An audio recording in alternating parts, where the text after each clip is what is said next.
तुम लोग को समझ में तो आएगा ही आएगा, है ना। एटम्स एंड मॉलिक्यूल्स, ये क्या बनाया तुमने, एटम एंड मॉलिक्यूल्स। सबसे पहले देखो ये स्टार्ट है वीडियो, देखो स्टार्ट है, चल रहा है यहाँ पर, है ना, चल रहा है, वेरी गुड। तो मैं आपको बताता हूँ कि एटम्स की सबसे पहले सोच आई कहाँ से। सबसे पहले तो एटम को हम लोग समझेंगे, बहुत ध्यान समझना, एटम को बहुत ध्यान से समझना है, बहुत ध्यान से। तो एटम की सोच आई कहाँ से, एटम आया कहाँ से। एटम कहीं आसमान से नहीं आया, एटम बहुत नन्हा मुन्ना सा पार्टिकल्स, एक टिनी पार्टिकल्स। तो सबसे पहले एक साइंटिस्ट थे जिनका नाम था कन्नड़, क्या नाम था उनका, कन्नड़। तो जो कन्नड़ नामक एक साइंटिस्ट हुए, मतलब ये हम लोग के टाइम के प्राचीन समय के ऋषि मुनि थे, इनको हम साइंटिस्ट कहें तो गलत है कहीं ना कहीं ये। तो इन्होंने सबसे पहले इस टिनी पार्टिकल का नाम एटम रखा था। इसको हिंदी में हम लोग अणु कहते थे, क्या कहते थे, अणु कहते थे, ठीक है ना। वैसे अणु को ही बाद में नाम कर दिया गया एटम, क्या नाम कर दिया गया, अणु से बन गया हमारा एटम। तो ये जो है, ये वर्ड जो है, ये देखा जाए तो हिंदी लेटर है और ये एटम आपका इंग्लिश प्रोनाउंसिएशन है। अब बाद में क्या हुआ, बहुत सारे साइंटिस्टों ने इसके ऊपर एक्सपेरिमेंट किए और एटम के बारे में इन्वेंशन किया। तो जब एटम के बारे में इन्वेंशन किया तो क्या क्या निकाला उन्होंने, जरा समझना पहले ध्यान से। सबसे पहले तो हम किसी चीज के एक एटम को ले लेते हैं, जैसे सपोज दैट हमने एक मान लिया कि हमारे पास एक सोडियम का एटम है। कौन सा एटम है, आज आपको इसके बारे में मैं आपको पूरी जानकारी दूंगा, ठीक है ना। अब सोडियम जो होता है ये आप जानते हो कि ये बहुत ही फ्लेमेबल एक तरीके से और हीटिंग एजेंट है अगर इसको हम देखें तो, क्योंकि अगर आप इसको पानी में डाल दें तो क्या होगा, ब्लास्ट कर जाता है। पानी में अगर आप इसको डालें तो ये ब्लास्ट करता है, ये शाइनिंग मेटल होता है। और आपने पढ़ा होगा कि ये पीरियोडिक टेबल के अगर हम अंदर जाएं तो हम लोगों ने पढ़ा था है, ली, ना, की, रब, से, फरियाद, है ना, ऐसा कुछ पढ़ा था।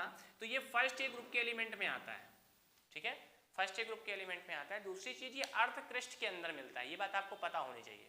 कहाँ मिलता है ये, अर्थ क्रस्ट के अंदर मिलता है। कहाँ पर मिलता है ये, अर्थ क्रस्ट के अंदर मिलता है, अर्थ की तीसरी और चौथी लेयर के अंदर जाके मिलता है।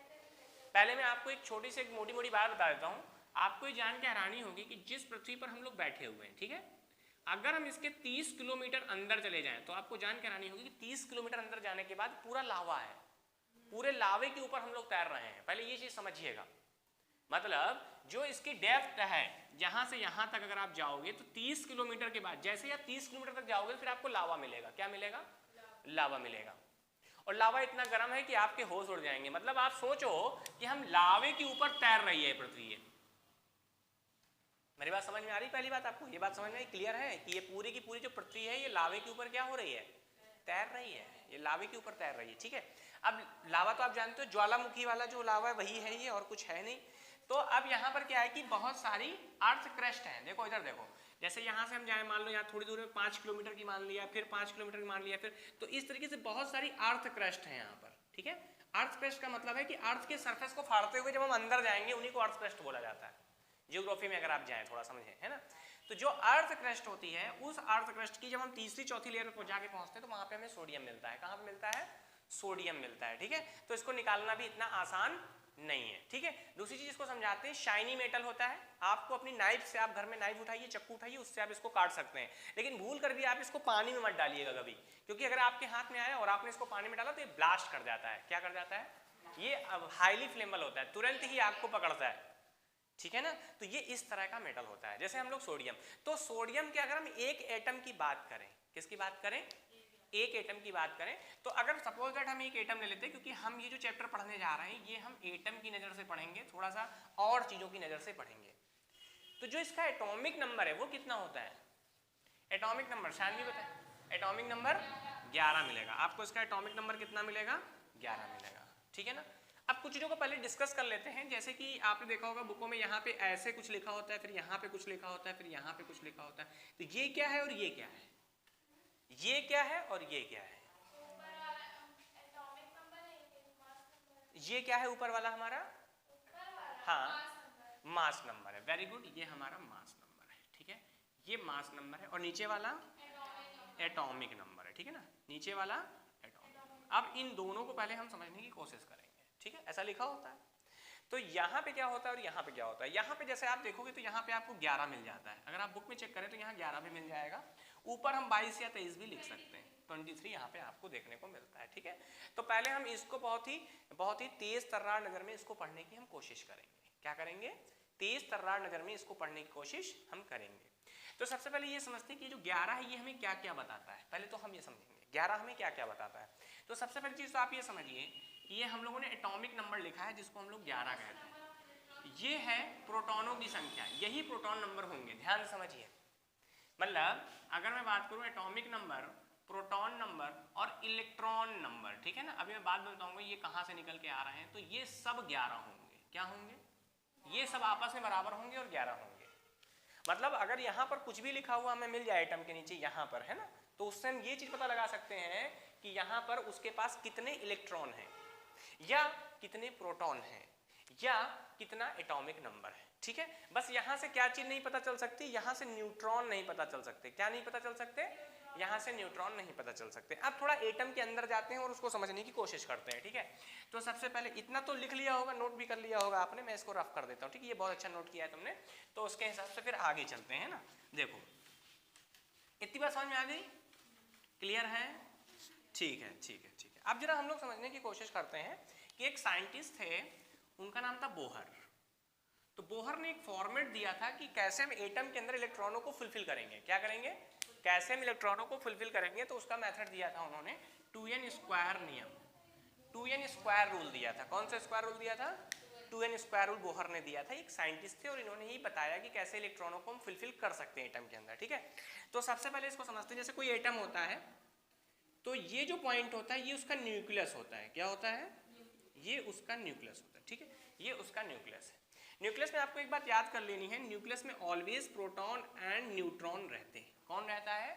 ये बात आपको दिमाग में अपने रख लेनी है, क्योंकि ये छोटे क्लास की चीज है और ये 9th स्टैंडर्ड से क्लास बन रही है, तो उसी हिसाब से इसके अंदर अप्रोच रखेंगे हम लोग। ठीक है, तो यहाँ पे प्रोटॉन न्यूट्रॉन होते हैं और इलेक्ट्रॉन क्या करते हैं? आउटर मोस्ट सेल्स में इलेक्ट्रॉन रिवॉल्वेशन करते रहते हैं, रिवॉल्व करते रहते हैं। ठीक है ना, आप ऐसे भी समझ सकते हैं कि यहाँ पर ये मॉम डैड है और बाहर बच्चे घूमते रहते हैं। कहने का मतलब ये है। ठीक है, मॉम डैड घर में, बाकी बच्चे बाहर। तो कहने का मतलब क्या है कि अब आगे थोड़ा हम समझाते हैं कि इन्होंने रूल दिया, तो इससे हमको क्या पता चलता है? वेयर यहाँ पर जो n होता है ना, ये शेल नंबर कहलाते हैं। इनको हम लोग KLMN से लिखते हैं। किससे लिखते हैं? KLMN से। तो KL का मतलब, K का मतलब 1 शेल, ये दूसरी शेल, ये तीसरी शेल और ये चौथी शेल। मतलब कोई भी जो एटम होता है उसका ये न्यूक्लियस हुआ, ये तो हमारा न्यूक्लियस हो गया, लेकिन ये जो आउटर मोस्ट सेल्स हैं इनको हम लोग क्या बोलेंगे? जैसे ये भी एक शेल मान सकते हैं, KLM, और इस तरीके से N। तो ये इसके चारों तरफ एक शेल होती है, जिसमें हम लोग शेल में भी सब शेल होंगे, जो कि अभी आप डिफरेंट क्लास में जब आप नेक्स्ट ईयर में जाओगे तो वहाँ पे SPDF पढ़ोगे, उसके अंदर इलेक्ट्रॉन पाए जाते हैं। कहाँ पाए जाते हैं? इलेक्ट्रॉन उस सब शेल के अंदर पाए जाते हैं। ठीक है, तब हम लोग श्रोडिंगर की इक्वेशन पढ़ेंगे, बहुत कुछ पढ़ना है उसके अंदर, लेकिन पहले हम यहाँ की चीजों को पहले हम समझने की कोशिश करते हैं, है ना। तो पहले समझते हैं, देखिए पहले समझिए यहाँ पर, है ना, KLM और N। तो K, अब K का मतलब है 1, तो मैं इसमें यहाँ पे जरा 2 × 1 डालकर जरा चेक करता हूँ, मुझे कितने इलेक्ट्रॉन यहाँ पर मिल रहे हैं? 2 × 1 का स्क्वायर अगर हम यहाँ पे करेंगे तो कितने इलेक्ट्रॉन हमें मिल रहे हैं? 2 मिल रहे हैं। 2 × अगर हम 2 का स्क्वायर करें, मतलब 2 का मतलब क्या है? ये दूसरी सेल हो गई। इस सेल में कितने इलेक्ट्रॉन मैक्सिमम हो सकते हैं? तो यहाँ पर हो जाएगा ये 8 हो जाएंगे, क्योंकि 2 और 2 का स्क्वायर 4, 4 2 जा 8। अगर मैं इसको निकालूं तो ये 3 का स्क्वायर हो जाएगा 9 और ये हो जाएगा 18, है ना। अगर मैं इसको निकालूं तो ये आपको मिल जाएंगे 32। तो 2 8 18 32। तो इस तरीके से इलेक्ट्रॉनों की संख्या निकल कर आती है कि किस सेल में मैक्सिमम इलेक्ट्रॉन कितने रखे जा सकते हैं। मैक्सिमम इलेक्ट्रॉन का मतलब क्या है कि ये जो हमारी पहली शेल है इसमें मैक्सिमम 2 इलेक्ट्रॉन हो सकते हैं, दूसरी शेल में हमारे मैक्सिमम 8 इलेक्ट्रॉन हो सकते हैं, तीसरी शेल में मैक्सिमम हमारे 18 इलेक्ट्रॉन हो सकते हैं और चौथी शेल में मैक्सिमम हमारे कितने इलेक्ट्रॉन हो सकते हैं? 32 इलेक्ट्रॉन हो सकते हैं। ये बात आपको समझ में आ गई। अब जरा हम सोडियम के इलेक्ट्रॉनों को फुलफिल करने की कोशिश करते हैं। ठीक है, तो सोडियम की अगर हम बात करें तो सोडियम को आपने पढ़ा है 11। तो पहली शेल में मैक्सिमम कितने इलेक्ट्रॉन हो सकते हैं? 2 हो सकते हैं। ठीक है, 2 हो सकते हैं। दूसरे में कितने हो सकते हैं? 8 हो सकते हैं। तो 8 2 कितने हो गए? 10 हो गए। यहाँ थे कितने टोटल? 11। तो कितने बचे? 1 बचा। अब उस 1 को हम लिख देंगे। ये बात आपको समझ में आ गई? क्लियर है? अब इसके थोड़ा सा स्ट्रक्चर को भी हम समझने की कोशिश करते हैं। इसके स्ट्रक्चर को कैसे समझेंगे हम लोग? हम अब इसका स्ट्रक्चर बनाएंगे। देखिए, हम इसका इलेक्ट्रॉन डॉट स्ट्रक्चर बनाएंगे। इलेक्ट्रॉनिक स्ट्रक्चर क्या होता है वो हम समझेंगे। ठीक है, सोडियम ले लिया है, ये सोडियम है, इसको मैंने यहाँ पे रख दिया। सोडियम की पहली शेल में कितने इलेक्ट्रॉन है? 2 इलेक्ट्रॉन, मैंने ऐसे बना दिए। दूसरी शेल में कितने इलेक्ट्रॉन है? 8 इलेक्ट्रॉन है। तो 1 2 3 4 5 6 7 और 8। मैक्सिमम मैं दूसरी सेल में 8 इलेक्ट्रॉन रख सकता हूं। आप इसको गिनिए 1 2 3 4 5 6 7 8। ठीक है, क्लियर है? आगे चलते हैं, आखिरी शेल जा रही है, इसमें भी एक ही इलेक्ट्रॉन होगा, ठीक है। अब आपको मैं बताता हूँ कि इंटरेस्टिंग फैक्ट, ये जो आउटर मोस्ट सेल्स होती है यही हमारी वैलेंसी शेल कहलाती है। क्या कहलाती है? वैलेंसी सेल कहलाती है, ठीक है। इस सेल को हम लोग क्या कहेंगे? वैलेंसी सेल कहेंगे। और जरा ध्यान दीजिए, इस यहाँ पर एक इलेक्ट्रॉन है सिर्फ, तो इसका वैलेंस इलेक्ट्रॉन कितने हुए? इसके पास एक हुए, ठीक है ना। इसके पास वैलेंस इलेक्ट्रॉन कितने हुए हैं? एक हो गए। ये बात आपको समझ में आई कि नहीं समझ में आई पहले? ठीक है, फिर से एक बार रिपीट कर लेते हैं। सबसे पहले हमने एटम को समझने की कोशिश की कि एटम होता कहाँ से है। जो वेरी टिनी पार्टिकल्स होते हैं उन्हें हम लोग एटम बोलते हैं, ठीक है। अब एटम के अंदर हमने एक चीज को पहले पकड़ लिया कि एटम के अंदर जितना उसका एटॉमिक नंबर होगा वही उसका प्रोटॉन नंबर होगा, वही उसका इलेक्ट्रॉन नंबर होगा। ये बात आपको समझ में आ गई? सिंपल सी बात थी, ठीक है। अब देखिए यहाँ पर और बात करते हैं कि एटम को रिप्रेजेंटेशन किस तरह से दे दिया गया है। तो इस तरीके से दे दिया गया, ये एटम है, इसके चारों तरफ शेल्स होती हैं जिनको हम लोग KLMN के नाम से जानते हैं, ठीक है। और KLMN में ही हमारा बोहर का नियम लगता है जो कि 2n स्क्वायर रूल होता है। n यहाँ पर जो रिप्रेजेंट कर रहा है वो KLMN को रिप्रेजेंट कर रहा है। KLMN जो है वो हमारा 1 2 3 4 है, ठीक है।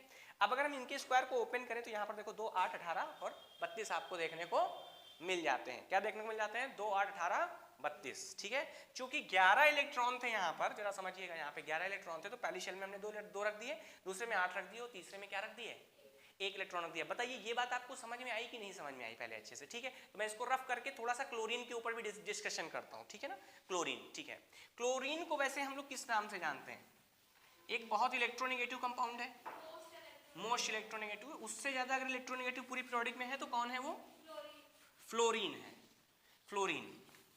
उससे ज्यादा फ्लोरीन है। क्लोरीन से ज्यादा अगर फ्लोरीन को भी कोई ऑक्सीडाइज कर सकता है तो वो फ्लोरीन है, ठीक है ना। अब ऑक्सीडाइज क्या होता है हम बाद में डिस्कस करेंगे, पहले हम क्लोरीन से थोड़ा दिमाग लगाते हैं, क्लोरीन पर डिस्कस करते हैं। तो क्लोरीन का एटॉमिक नंबर कितना होगा?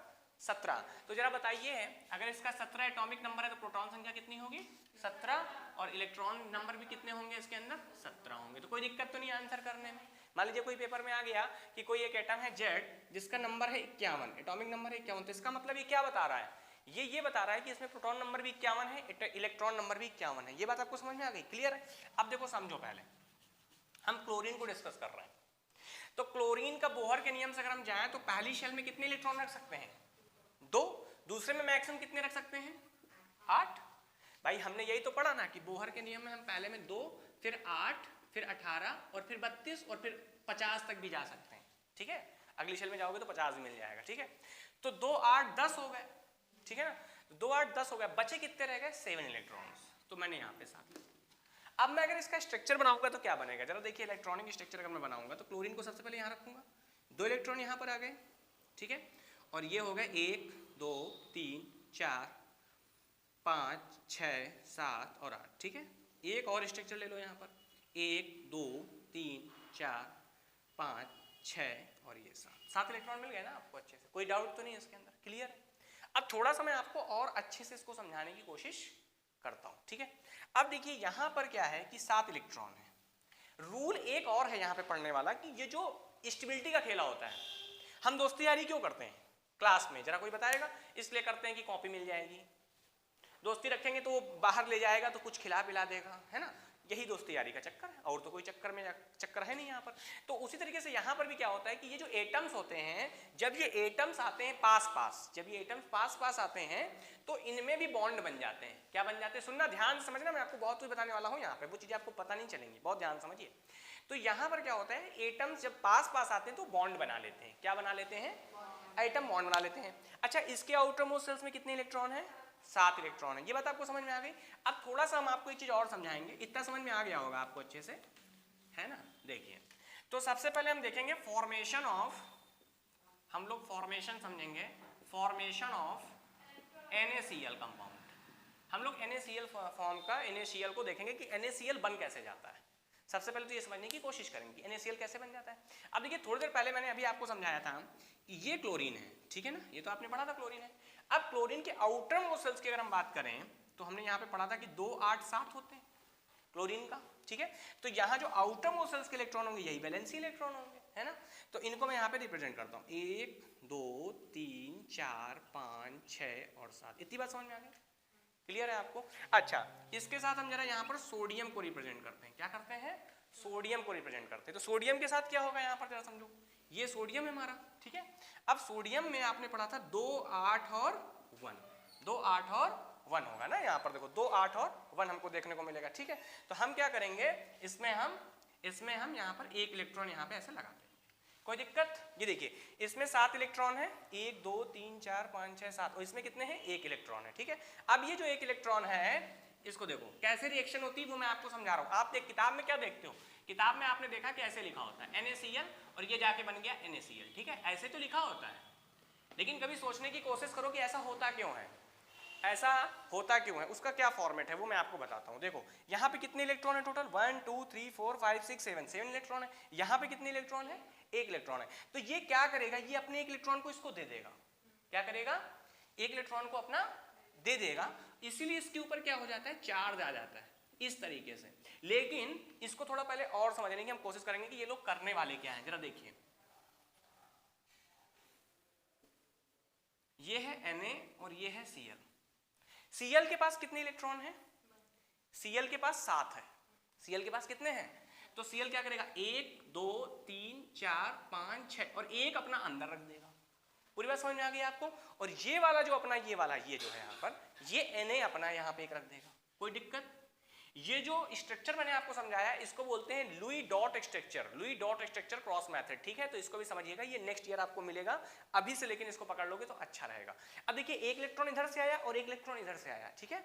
अब जरा समझने की कोशिश करते हैं, अगर मैं इसको ऐसे बंद करूं तो कितने इलेक्ट्रॉन आपको दिखाई पड़ रहे हैं, टोटल कितने इलेक्ट्रॉन दिखाई पड़ रहे हैं, कितने इलेक्ट्रॉन दिखाई पड़ रहे हैं, 8 इलेक्ट्रॉन दिखाई पड़ रहे हैं। देखो यहाँ पे ऑक्टेट पूरा हो गया, यहाँ पे क्या हो गया, ऑक्टेट पूरा हो गया, यानी कि यहाँ पे बॉन्ड फॉर्म हो चुका है, ठीक है ना, यहाँ पे बॉन्ड फॉर्म हो चुका है। अब जरा समझिए होता क्या है, इसको मैं ऐसे भी लिख सकता हूँ इस तरीके से, इसीलिए यहाँ पे एक सिंगल बॉन्ड दिखाया जाता है। सिंगल बॉन्ड का क्या मतलब है कि एक एक इलेक्ट्रॉनों की शेयरिंग हुई है, क्या हुई है, एक एक इलेक्ट्रॉनों की यहाँ पे शेयरिंग हुई है, इसीलिए यहाँ पे एक सिंगल बॉन्ड दिखाया जाता है, ठीक है। और एक चीज को और समझते हैं, ये आयनिक कंपाउंड होते हैं, क्या समझेंगे, आयनिक कंपाउंड होते हैं, इनके अंदर पोलराइजेशन भी पाया जाता है, क्या पाया जाता है, पोलराइजेशन ही पाया जाता है। अब ये पोलराइजेशन का मतलब क्या होता है जरा समझिए। क्लोरीन क्या है कि जो क्लोरीन का स्ट्रक्चर होता है वो काफी बड़ा होता है, पहले ध्यान समझिएगा, ध्यान समझिए। क्लोरीन का स्ट्रक्चर क्या है, काफी बड़ा है, उसका एटम साइज काफी बड़ा है, लार्ज है, सोडियम के थोड़ा सा। अब सोडियम है इतना छोटा सा, अगर दिमाग लगाइए एक स्कूटी हो, एक स्कूटी पर ये क्लोरीन ड्राइविंग कर रही हो और साथ में Na भी बैठा हो, और इस साइज की क्लोरीन है और इस साइज का सोडियम है, हचका लगेगा तो क्या होगा, सोचिए जरा दिमाग से, अपने आप विजुलाइज करिए कि वहां पर हचका लगेगा तो क्या होने वाला है, कौन गिरेगा बाहर, Na को थोड़ा सा झटका ज्यादा लगेगा क्योंकि Na छोटा सा है, क्लोरीन क्या है, मोटी आंटी की तरह है, ठीक है। तो क्या होने वाला जरा समझिए कि अपना ये जो ज्यादा से ज्यादा एफर्ट है क्लोरीन इसके ऊपर डाल देगी, इसी को हम लोग क्या बोलेंगे, पोलर चार्ज, क्या बोलेंगे, पोलर चार्ज। इसीलिए क्या होता है यहाँ पे पोलर चार्ज आता है, और किताबों में आपने देखा होगा यहाँ पर Na+ और Cl- भी लिखा होता है। तो ये Na+ और Cl- लिखने का रूप ही यही है कि यहाँ पे जो क्लोरीन है वो बहुत ज्यादा इलेक्ट्रोनेगेटिव कंपाउंड है अकॉर्डिंग टू सोडियम, तो ये अपना पोलर चार्ज क्या करती है, इसके ऊपर डिस्ट्रीब्यूट कर देती है, जिसके कारण यहाँ पे पोलराइजेशन भी देखने को मिलता है, क्या देखने को मिलता है, और इनको पोलर या आयनिक कंपाउंड के नाम से भी हम लोग जानते हैं, ठीक है ना। ये बात आपको समझ में आ गई, क्लियर है, पोलर या आयनिक कंपाउंड, पोलर या आयनिक कंपाउंड, इनको क्या कहा जाता है, पोलर या आयनिक कंपाउंड के नाम से जाना जाता है। अब आपको समझ में आया ना रिएक्शन कैसे होती है, आपने देखा होगा किताब में ये खाली इतना लिखा होता है, ठीक है। तो ये कैसे बन गया, वो इस तरीके से बन गया, ये बात आपको समझ में आई, क्लियर है पूरी की पूरी बात। तो ये मैंने आपको आज एटम समझाया, एटम में क्या क्या पाया जाता है वो बताया, ठीक है, और एटम किस तरीके से रिएक्शन में अपना यूज करते हैं अपने इलेक्ट्रॉनों का। अब जैसे यहाँ पे देखो सिंगल एक एक आया है, यहाँ पे अगर 2-2 इलेक्ट्रॉन होते एक और रिएक्शन होगी, वहां 2-2 इलेक्ट्रॉन मिलेंगे, जैसे अमोनिया का स्ट्रक्चर ले लेंगे अभी थोड़ी देर बाद, ठीक है, NH3 ले लें, जैसे एक एग्जाम्पल अमोनिया का ले लेते हैं एटम का। देखो समझो, तुम भी समझो, ये भी केमिस्ट्री का ही पोर्शन है। देखो मैं आपको NH3 का स्ट्रक्चर समझाता हूँ, देखिए formation of NH3, formation of NH3, ammonia कैसे बनती है, देखिए समझिए। सबसे पहले हम ये समझेंगे, प्लीज बातें ना करें, समझें। देखिए NH3, ये NH3 है, मुझे इसको फॉर्म करना है, इसका निकनेम अमोनिया है, निकनेम इसका, इसकी जो सड़ा हुआ लहसुन होता है, लहसुन प्याज की गंध जैसे होती ना, मछली की गंध, उस तरीके की इसकी गंध, हाँ, तो अगर इसकी स्मेल को सूंघोगे ना तो पागल हो जाओगे, ज्यादा देर आप सूंघ नहीं पाओगे। एक कमरे में बंद करके आपको छोड़ देना तो आप पागल भी हो जाओगे थोड़ी देर के बाद, इतनी गंदी स्मेल होती है, ठीक है ना। फिलहाल अच्छा लगे तो सुनते रहना, कोई दिक्कत नहीं है। अब देखो समझो, सबसे पहले हम इसमें देखते हैं कि इसमें कितने एटम हैं। ये पूरा क्या है, एक मॉलिक्यूल है। ये पूरा क्या है, एटम से मिलकर मॉलिक्यूल बनता है। ध्यान से समझिएगा, इस चैप्टर का नाम है एटम एंड मॉलिक्यूल। तो एटम होता है सिंगल, जैसे कि मान लीजिए आप हो सिंगल, लेकिन आपके साथ 4 बच्चे जुड़ जाएं, आपकी 4 लोगों की टीम बन जाए, तो आप बन गए मॉलिक्यूल। क्या बन गए, मॉलिक्यूल। तो मॉलिक्यूल कभी अकेला नहीं होता, एटम अकेले होते हैं, एटम तन्हा होते हैं। एटम की जिंदगी में कोई बाहर नहीं ला पाता है, इसलिए उसके मॉलिक्यूल की फॉर्म में आना चाहिए। मॉलिक्यूल की फॉर्म में उसके जीवन में बाहर आती है, ठीक है ना। आगे चलते हैं, समझाते हैं। पहले देखो ये N है, ये हमारे पास 3 ठो H है। ध्यान से देखिए, ये जो नंबर लिखे इसका मतलब ये 3 ठो H होते हैं। ये बात आपको समझ में आ गई, पहले क्लियर है। ये N है और ये 3 ठो H है। अब सबसे पहले बात करते हैं कि सोडियम का एटॉमिक नंबर, ये जो N है यानी ये है क्या, नाइट्रोजन, नॉट अ सोडियम। इसको आप सोडियम नहीं कह सकते, Na होता तो सोडियम होता। तो N का एटॉमिक नंबर कितना होता है, अर्पिता बताएंगी N का सोडियम नंबर कितना होता है, atomic number, sorry atomic number कितना होता है नाइट्रोजन का। 7 पढ़ा होगा, कोई बहुत बड़ी बात नहीं है, 7 होता है। और यहाँ पे देखिए कितने हाइड्रोजन बैठे हुए, 1 1 और 1, 3 हाइड्रोजन है। अब ये रिश्ता क्या कहलाता है वो मैं आपको पढ़ा के दिखाता हूँ। देखिए जब ध्यान समझिए, ये कैसे NH3 का फॉर्मेशन होता है वो मैं आपको दिखाने की कोशिश कर रहा हूँ। अब देखिए होगा क्या, समझिए। तो मैं एटॉमिक फॉर्म में ही इसको बनाऊंगा। देखिए N के साथ आपने क्या पढ़ा, जरा पहले यहीं पे छोटा छोटा लिख देते हैं। ये तो लिखा ही है, N7 लिखा हुआ है, तो इसको अगर हम ब्रेक करें तो ये 2 और 5 में ब्रेक होगा। इतनी बात क्लियर है पहले दिमाग के अंदर। इसको ब्रेक करने की आवश्यकता नहीं, यहाँ तो 1 1 और 1 ही इलेक्ट्रॉन है, क्योंकि हम खेल खेलते हैं इलेक्ट्रॉनों के साथ। यहाँ पे कितने इलेक्ट्रॉन है बॉन्ड बनाने के लिए, जरा बताइए। यहाँ पे कितने इलेक्ट्रॉन है, कितने हैं, 5 नहीं है, गलती कर रहे हो आप। यहाँ पे 3 इलेक्ट्रॉन है जो बॉन्ड बनाएंगे, क्योंकि इसको ऑक्टेट पूरा करना है। क्या करना है, ऑक्टेट पूरा करना है। अब समझिए, पहले मैं आपको बताता हूँ। ये N आया, इसको बोलेंगे सेंटर एटम। जो सिंगल होगा वही सेंटर एटम होता है, जो तनहा होता है वही अपने परिवार को बढ़ाता है। जो तनहा नहीं होगा, जिसकी पहले से भीड़ है, वो कौन को क्यों बढ़ाएगा। तो नाइट्रोजन यहाँ पे सेंटर एटम बनता है। अब जरा समझिएगा, आउटर मोस्ट शेल्स ये है, तो मैं इसके 5 इलेक्ट्रॉनों को यहाँ पर ऐसे दिखा सकता हूँ, कोई दिक्कत। पहले मैंने 5 इलेक्ट्रॉनों को दिखा दिया। अब बॉन्ड बनाना है तो इसने एक हाइड्रोजन को बुलाया, कहा आ जा मेरे पास। हाइड्रोजन इसके पास पहुंचता है। अब क्या होने वाला है, इसने अपना 1 रखा और हाइड्रोजन ने भी अपना 1 रख दिया उठा के, कोई दिक्कत, समझ में आ रही पूरी बात। अब देखिए एक और हाइड्रोजन आया यहाँ पर, इसने अपना 1 रखा तो इसने भी अपना उठा के 1 रख दिया। ये बात आपको समझ में आ रही है। ये स्ट्रक्चर किताब में देखते हो तो बड़ी बोरियत फील होती है, इनको बोरियत की तरह मत देखो, इनको प्यार से देखो। ये बहुत ही अच्छे स्ट्रक्चर होते हैं, बहुत इजीली आपको समझ में आ जाएंगे, ठीक है। इसको समझिए। अब यहाँ पर देखिए, इसको मैं अंदर कर लेता हूँ, एक हाइड्रोजन और भी तो है ना मेरे पास, तो मैंने उसके इलेक्ट्रॉन को ऐसे दिखाया और ये वाला हाइड्रोजन अंदर आ गया। अब जरा बताओ, इसके पास कितने इलेक्ट्रॉन बचे रह गए, 2 बचे रह गए। लेकिन जरा दिमाग लगाइए, अगर हम सारे इलेक्ट्रॉनों को गिने तो कितने हो रहे हैं, 8 पूरे हो रहे हैं। तो ये सारा चक्कर स्टेबिलिटी का होता है। मैं पहले आपको ऑक्टेट रूल समझाता हूं। देखो ऑक्टेट रूल सिर्फ हमारी इनर्ट गैसेस का ही पूरा होता है। अगर हम नेचुरल रूप में देखें, जो इनर्ट गैसेस हैं 18 नंबर ग्रुप में जो बैठी हुई हैं, कौन कौन सी हैं, जिनॉन, क्रिप्टॉन, रेडॉन, है ना। ये जो गैसेस हैं हमारी जो बैठी हुई हैं, इनका क्या है, ऑक्टेट पूरा है। इनका क्या है, ऑक्टेट, इनका ऑक्टेट पूरा है। ये किसी के चक्कर में नहीं पड़ते हैं, ये रिएक्शन करने की भी कोशिश नहीं करते। लेकिन इसके अलावा पूरी प्योरिटी में जितने भी एलिमेंट हैं वो स्टेबिलिटी के लिए अपने आउटर मोस्ट शेल्स में ऑक्टेट को पूरा करने की कोशिश करते हैं। ऑक्टेट को पूरा करने का मतलब यह है कि वहां पर वैलेंसी इलेक्ट्रॉन्स आएंगे और वो आपस में मिलकर 8 इलेक्ट्रॉन करने की कोशिश करेंगे। क्या करेंगे, 8 इलेक्ट्रॉनों को आपस में बॉन्ड बनाने की कोशिश, मतलब 8 होना चाहिए। उनका आउटर मोस्ट शेल्स का जो सिस्टम होगा वो 8 होगा। क्या होगा, जैसे किसी के अगर आउटर मोस्ट शेल्स में 7 इलेक्ट्रॉन है तो उसको 1 चाहिए होगा, तो वो 1 लेके क्या करेगा, अपना ऑक्टेट पूरा कर लेगा। जैसे अभी क्लोरीन और सोडियम का था, सोडियम से 1 लिया था, क्लोरीन के पास 7 थे, 8 बन गए थे। पूरी बात समझ में आ गई। 2 भी ले सकता है, मान लो यहाँ 6 है तो फिर इसको 2 चाहिए होंगे। अगर यहाँ पे 5 है तो फिर इसको कितने चाहिए, 3 चाहिए। यही मैं आपको यहाँ समझाने की कोशिश कर रहा हूँ। आप देखो आपके सामने स्ट्रक्चर रखा हुआ है, 1 2 और 3, ये तीनों मिलकर आपके सामने स्ट्रक्चर फॉर्म कर रहे हैं। ये बात आपको समझ में आ गई, क्लियर है। अब देखो जब मैं इसको आगे बढ़ाऊंगा, थोड़ा सा मैं इसको रफ कर देता हूं। इसको जब मैं थोड़ा सा आगे बढ़ाऊंगा तो होने वाला क्या, देखिए 3 बॉन्ड बने हैं ना, 2 बचे रह गए। तो इस स्ट्रक्चर को मैं कैसा लिख सकता हूं, इस तरीके से भी किताबों में लिखा जाता है। ये यही स्ट्रक्चर है, इसको बोलते हैं अमोनिया का स्ट्रक्चर। और ये 2 हमारे लोन पेयर इलेक्ट्रॉन बचे रह गए, क्या हो गए, इनको बोलते हैं लोन पेयर। लोन पेयर का मतलब है कि ये दोनों क्या हैं, बच गए, इनकी बॉन्डिंग नहीं हुई। और लोन पेयर क्यों बोला जाता है? क्योंकि दो होते हैं, कभी सिंगल लोन पेयर नहीं होता है। लोन पेयर में ऑलवेज दो इलेक्ट्रॉन होते हैं। ये बात आपको समझ में आ गई? तो ये हो गया अमोनिया का बॉन्ड स्ट्रक्चर। इसको क्या बोलेंगे? Bond structure. इसको क्या बोलेंगे? Electron structure. क्या बोलेंगे इसको? ये इलेक्ट्रॉनिक स्ट्रक्चर है जो मैंने आपके सामने बनाया। और ये वाला क्या है? हमारा बॉन्ड स्ट्रक्चर है। आपको ये बात समझ में आई? ये बात आपको समझ में आई नहीं समझ में आई? क्लियर है? कोई दिक्कत तो नहीं है? चलिए ये बन गया, ठीक है। अब मैं एक और आपको समझाता हूं। जैसे मीथेन का बनाएंगे हम लोग। किसका बनाएंगे? मीथेन। मीथेन तो आपने फॉर्मूला सुना होगा, CH4, है ना? मीथेन का फॉर्मूला आप लोगों ने सुना होगा, याद होगा, CH4, ठीक है ना? CH4। इसका स्ट्रक्चर जरा बना के देखते हैं कैसे बनेगा। ये बताइए, कार्बन का एटॉमिक नंबर देखिए, CH4 मॉलिक्यूल यहाँ पे कितने हैं? 5 मॉलिक्यूल है। देखिए सॉरी 5 एटम है, 5 एटम मिलकर एक मॉलिक्यूल बना रहे हैं, जो कि मीथेन का एक एटम है, ठीक है। अब कार्बन एक है, हाइड्रोजन कितने हैं? 4 हाइड्रोजन। इतनी बात आपको समझ में आ गई? क्लियर है? अब देखिए इसका स्ट्रक्चर हम लोग बनाते हैं। देखिए इसके पास भी एक है, इसके पास भी एक है, इसके पास भी एक है, इसके पास भी एक है। क्योंकि मैंने पढ़ाया जितना एटॉमिक नंबर उतने प्रोटॉन नंबर उतने ही इलेक्ट्रॉन। इलेक्ट्रॉन ही बॉन्ड बनाएंगे। ये बात तो क्लियर है? अब देखो कार्बन के पास कितना होता है? 6 होता है। ये पढ़ा है ना? कार्बन के पास कितने हो गए? 6।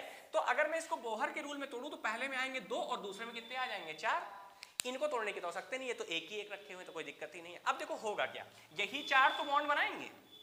कार्बन आया सेंटर में बैठा, एक एक इलेक्ट्रॉनों को लेकर रख लिया अपने पास। अब क्या करेंगे? हाइड्रोजन के पास भी तो अपने अपने एक एक इलेक्ट्रॉन है। देखिए हाइड्रोजन के पास भी तो अपने एक एक इलेक्ट्रॉन है। तो वो क्या करेगा? कहेगा मेरे से ले लो। ये बात समझ में आ गई?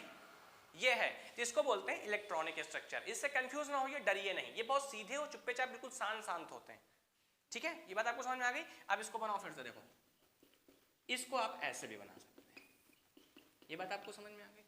क्लियर है? क्यों? क्योंकि जब एक एक इलेक्ट्रॉनों की शेयरिंग होती है तो उसको सिंगल बॉन्ड से रिप्रेजेंट किया जाता है। मेरी बात समझ में आ गई? जहां पर एक एक इलेक्ट्रॉन आ रहा है वहां पे कितने आ रहे हैं? जैसे अमोनिया का भी आप दिखाना चाह रहे थे, अमोनिया थोड़ी देर पहले, तो मैं उसको ऐसा भी दिखा सकता हूं। ये भी अमोनिया ही है। क्यों? क्योंकि यहाँ पे ट्रिपल बॉन्ड हो गए, यहाँ पे 4 हाइड्रोजन जुड़े हुए हैं, ध्यान रखिएगा, ठीक है। ये बात आपको समझ में आई? तो एटम्स क्या है? सिंगल, लेकिन जब मिल जाते हैं तो वही क्या बन जाते हैं? मॉलिक्यूल्स बन जाते हैं, और वो इस तरीके का स्ट्रक्चर फॉर्म कर लेते हैं। ये बात आपको समझ में आई? क्लियर है या कोई दिक्कत इसके अंदर? तो आज मैंने आपको इतना बताया, कल फिर मैं इसके आगे आपको और बताऊंगा। जरा उसको ऑफ करो, वहां से बंद करो। क्लियर रहा?